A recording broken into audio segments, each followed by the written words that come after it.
Le Grand Matin Sud Radio, 7h-10h, Maxime Liédo. 8h23, on est ensemble jusqu'à 10h et on va se poser la question très franchement. Est-ce que les classes moyennes ont été volontairement fracassées ?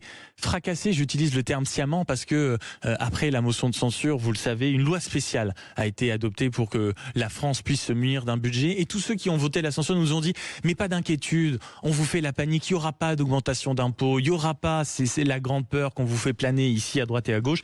Et pourtant, on va en parler avec Mathieu Plane, directeur adjoint du département analyse et prévision de l'OFCE. Bonjour. Bonjour. Merci beaucoup d'être avec nous et je voulais absolument vous avoir ce matin au téléphone parce que dans une étude qu'on a aperçue hier dans le journal La Tribune du dimanche, vous avez évalué l'impact de la loi spéciale sur notre économie et ses conséquences sur les différentes catégories de ménages. Est-ce que vous pouvez un peu nous dessiner le croquis de ce qui attend, mine de rien, plusieurs millions de Français ? Alors il faut savoir que cette loi spéciale déjà elle est particulière et normalement elle a vocation à être temporaire, elle ne doit pas se maintenir dans le temps, mais nous ce qu'on a essayé de faire c'est de voir quels pouvaient être les effets de cette loi spéciale s'il n'y avait pas de loi de finances adoptée. Et ce qu'on voit c'est qu'en fait il y a ce qu'on appelle en fait des effets de bord qui n'étaient pas forcément prévus, et notamment ça a été assez commenté en réalité, c'est que le barème de l'impôt sur le revenu qui normalement augmente comme l'inflation, c'est-à-dire qu'il est indexé, là il ne serait pas indexé, il est gelé de fait, et donc forcément il y a plus de gens qui vont se mettre à payer l'impôt ou le poids de l'impôt sur le revenu va augmenter parce que si les revenus augmentent et que ce barème n'augmente pas, alors à ce moment-là, vous avez une augmentation de votre feuille d'impôt.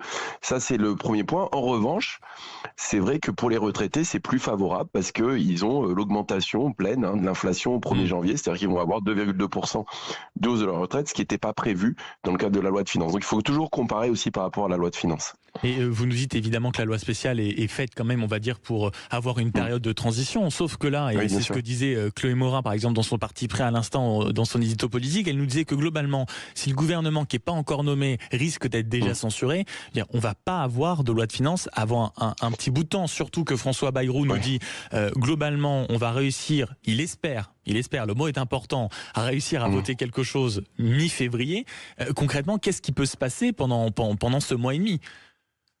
Alors, pendant ce mois et demi, il ne va pas se passer grand-chose d'un point de vue, j'allais dire, pratique et opérationnel, parce que la réalité, vous l'avez dit, c'est vraiment que le nouveau gouvernement doit proposer un nouveau projet de loi de finances qui doit être adopté. Ça, c'est la grande question. Et donc, pendant un mois et demi, la loi spéciale, elle permet seulement, et en tout cas c'est très important dans nos institutions, de faire en sorte que les services publics continuent à fonctionner, qu'il y ait le prélèvement de l'impôt, qu'on puisse continuer à lever de la dette sur les marchés pour se refinancer. Mais l'idée, c'est que ce soit vraiment transitoire et qu'il doit y avoir une nouvelle loi de finances. Et donc, dans cette loi de finances, on va voir justement quelles vont être les mesures qui peuvent être adoptées, notamment la question de ce fameux barème de l'impôt. Est-ce que il y aura dans la loi de finances la possibilité de réindexer ? Donc, ça veut dire, là, je préviens bien les auditeurs aussi, c'est important, c'est-à-dire que cette loi elle est censée être transitoire. Donc, il y a des mesures qui peuvent être prises pour corriger ça. La question, c'est est-ce que le gouvernement sera en capacité de faire passer ces mesures et est-ce qu'il n'y aura pas de censure à nouveau ? Et donc, ça, c'est vraiment, j'allais dire, une nouvelle incertitude qu'on ne maîtrise pas, quoi. C'est ça. Et Mathieu Plane, directeur adjoint du département analyse et prévision de l'OFCE, rentrons dans le détail parce que moi, c'est ce qui m'a sidéré quand j'ai lu ce papier hier et votre enquête.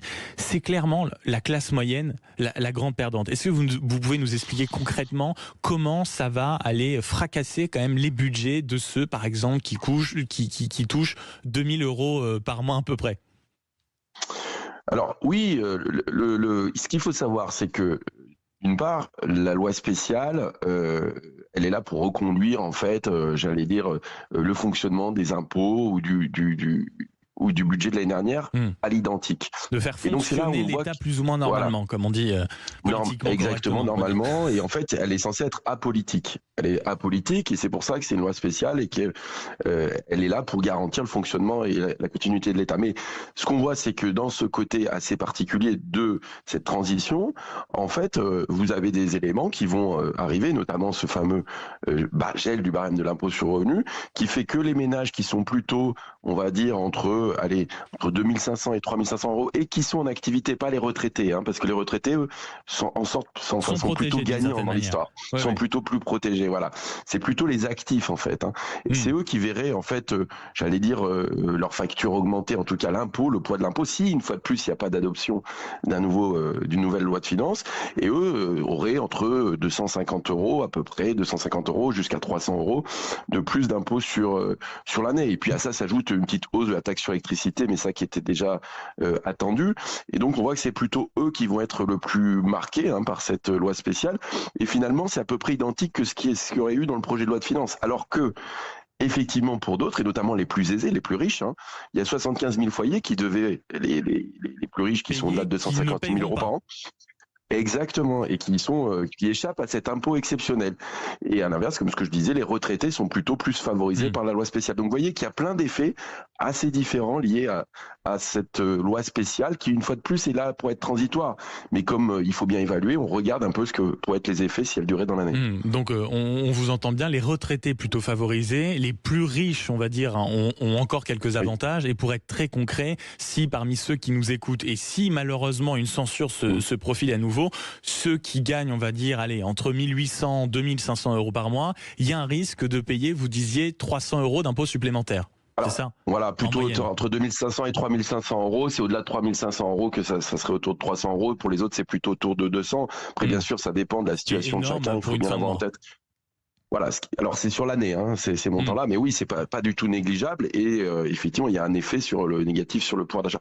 Et peut-être dernier petit point, enfin je sais pas, je vous ajoute juste une chose, aussi ceux qui en fait sont très gagnants, c'est pas les ménages, c'est les entreprises en réalité, hein. Les entreprises devaient connaître plus de 20 milliards de hausse d'impôts et de prélèvements, et notamment sur les très grosses entreprises, il y aura une contribution exceptionnelle de 8 milliards, désormais en fait, avec cette loi spéciale, elles ne vont pas avoir lieu, ces augmentations d'impôts exceptionnelles sur ces grandes entreprises. Et donc, finalement, en tout cas à court terme, elles sont plutôt gagnantes par ces mesures qui n'arriveront pas. Maintenant, ça crée de l'instabilité, de l'incertitude, et ça, c'est jamais bon, y compris pour les entreprises de toute façon. Merci beaucoup, Mathieu Plane, directeur adjoint du département analyse et prévision de l'OSCE, de nous avoir éclairé sur les conséquences qui pourraient intervenir si malheureusement la France n'arrive pas à se doter d'un budget d'ici la mi-février, comme l'avait promis François Bayrou.